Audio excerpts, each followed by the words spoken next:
Now let's go for a quick concrete shader. So I'm gonna shield this material, then remove it, add a new V-Ray material and name it concrete, and make sure both of the shader ball parts use the same material.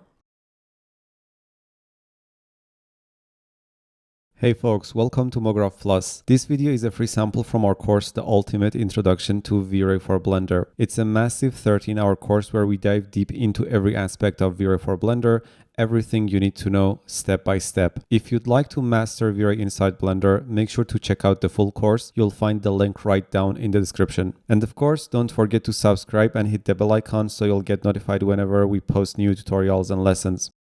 Add a new V-Ray bitmap node and load this concrete_01_D and use it as the diffuse color input.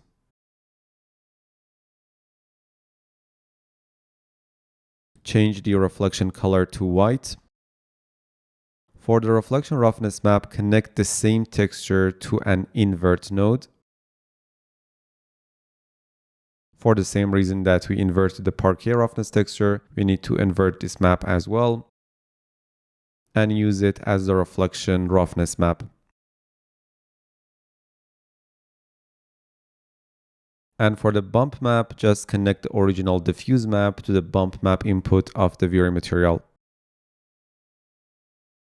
And maybe set the bump amount to around 0.002. And that's a simple concrete shader. I didn't use the noise map here for that overall waviness. You can do that as well, but here the surface is rough and that imperfection won't be visible on a rough surface. And here is our final concrete shader. Let me show you a high resolution render of this shader as well.